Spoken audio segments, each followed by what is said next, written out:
Cricket বাঙালির হৃদয়ের গভীরে মিশে থাকা এক অমূল্য সম্পদ। এই খেলার সঙ্গে আমাদের কান্না, হাসি, স্বপ্ন আর হতাশা সবকিছুই জড়িয়ে আছে। মিরপুরের গ্যালারিতে দাঁড়িয়ে কিংবা ছোট্ট একটি চায়ের দোকানে বসে কিংবা গ্রামের প্রান্তরে ছেলেদের ব্যাট বলের লড়াইয়ে বাংলাদেশ ক্রিকেট মানেই আবেগ, মানেই ভালোবাসা। কিন্তু ক্রিকেটের এই বিশাল আকাশে যেমন উজ্জ্বল নক্ষত্ররা আলো ছড়িয়েছে, তেমনি অনেক নক্ষত্র ধীরে ধীরে ম্লান হয়ে গেছে। একসময় যারা আমাদের স্বপ্ন দেখাতেন, তাদের ব্যাটিং বোলিংয়ে আমরা দুলে উঠতাম, আজ তারা কোথাও হারিয়ে গেছেন, আলো থেকে অনেক দূরে। সেই হারিয়ে যাওয়া নক্ষত্রদের গল্পই আজ আমরা শুনব, যাদের নাম এখনও হৃদয়ের গহীনে কাঁপন তোলে। চলুন শুরু করি শেষের দিক থেকে। নাম্বার 7-এ আছেন এনামুল হক বিজয়, দ্য জুনিয়র ডন। ছোটবেলায় তার প্রতিভা ছিল চোখে পড়ার মতো। ঘরোয়া ক্রিকেটে একের পর এক সেঞ্চুরি, জাতীয় দলের সুযোগ পেলেই শট খেলার সাহস, সব মিলিয়ে তাকে ডাকত দ্য জুনিয়র ডন। 2012-13 মৌসুমে ভারতের বিপক্ষে তার সেঞ্চুরি মনে করিয়ে দিত বাংলাদেশের ব্যাটিংয়ে নতুন আশা জাগানো যায়।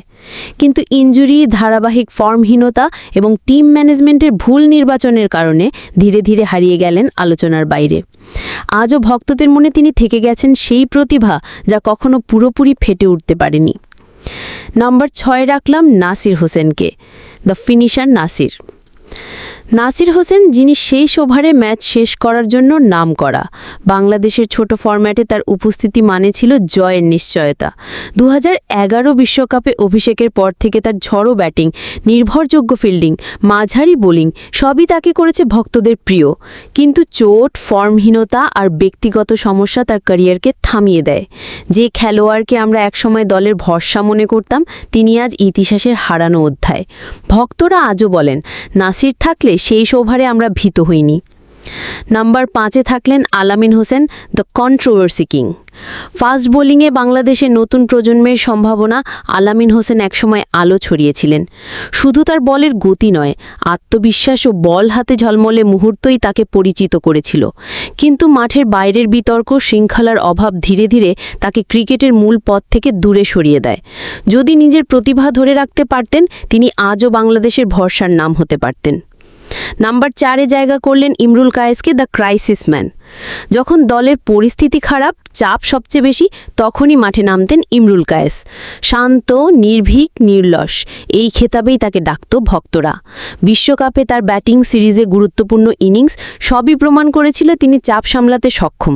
কিন্তু ধারাবাহিক সুযোগ না পাওয়া, কখনো ফর্মহীনতা, কখনো দলে জায়গা না পাওয়া, সব মিলিয়ে তাকে হারিয়ে দিয়েছে আন্তর্জাতিক ক্রিকেট থেকে।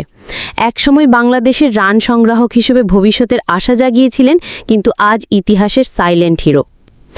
নাম্বার 3-এ স্মরণ করলাম মমিনুল হককে, দ্য প্রফেসর অফ ব্যাটিং। বাংলাদেশের টেস্ট ব্যাটিংয়ের মেরুদণ্ড মমিনুল হক। তিনি ছিলেন সেই ক্রিকেটার যিনি চাপের মুহূর্তে নির্ভর, ঘরের মাঠে সেঞ্চুরি আর বিদেশে সাহসী ইনিংস খেলতেন। তবে ওয়ানডে আর টি-20-তে সুযোগ সীমিত হওয়া এবং নেতৃত্বের দায়িত্বের চাপ তার ক্যারিয়ারকে ধীরে ধীরে ক্লান্ত করে দেয়। যেখানে তার ট্যালেন্ট আরও দূর যেতে পারত, সেখানে ধীরগতিতে হারিয়ে যান আলোচনার বাইরে। তবুও টেস্ট ক্রিকেটে তার নাম এখনও স্মরণীয়। 2 নম্বরে রাখলাম সাব্বির রহমানকে, দ্য বাংলার ম্যাক্সওয়েল। ঝলমলে ব্যাটিং, চোখ ধাঁধানো শট আর আত্মবিশ্বাসী স্টাইলে সাব্বির রহমানকে ডাকত বাংলার ম্যাক্সওয়েল। প্রতিটি আন্তর্জাতিক ইনিংস যেন নতুন গল্প বলতো। 2016 টি-20 বিশ্বকাপে তার ব্যাটিংয়ের ঝলক দর্শকদের মনে অম্লান ছাপ ফেলে। কিন্তু শৃঙ্খলাভঙ্গ আর মাঠের বাইরের বিতর্ক ধীরে ধীরে তাকে ইতিহাসের হারানো নক্ষত্রের তালিকায় ঠেলে দেয়। যে খেলোয়াড়কে আমরা ভাবতাম বাংলাদেশের ভবিষ্যতের হিরো, তিনি আজ শুধু স্মৃতি। নাম্বার 1-এ অবশেষে সেই কাঙ্ক্ষিত নাম বাংলার ক্রিকেট রাজপুত্র মোহাম্মদ আশরাফুল, যাকে ভক্তরা ডাকে লিটল মাস্টার নামে। বাংলাদেশের ক্রিকেট ইতিহাসের সবচেয়ে উজ্জ্বল নক্ষত্র মোহাম্মদ আশরাফুল। 2001 সালে শ্রীলঙ্কার বিপক্ষে 17 বছর বয়সে সেঞ্চুরি। এই মুহূর্তের জন্য তাকে মনে রাখে সমগ্র দেশ।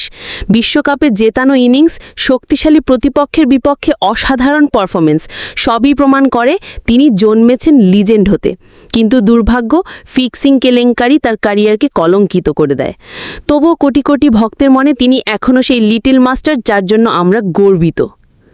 এই সাতজনই একসময় বাংলাদেশের ক্রিকেটের উজ্জ্বল নক্ষত্র ছিলেন। এরা শুধু নাম নয়, একজন হারিয়ে যাওয়া ইতিহাস, যারা নিজেদের বিলিয়ে দিয়ে নিজেরা হারিয়ে গেছেন। কেউ ফর্মে হারিয়েছেন, কেউ চোটে, কেউ শৃঙ্খলার অভাবে। তবু এদের স্মৃতি আজও আমাদের হৃদয়ে জ্বলছে। বাংলাদেশ ক্রিকেট এই সাতজন ছাড়া অপূর্ণ। তাদের প্রতিটি মুহূর্ত আমাদের মনে করিয়ে দেয়, বিশ্বে শতাব্দীতে এমন ক্রিকেটার জন্মায় মাত্র কয়েকজন, আর আমরা তাদের একসময় পেয়েছি। সাবস্ক্রাইব।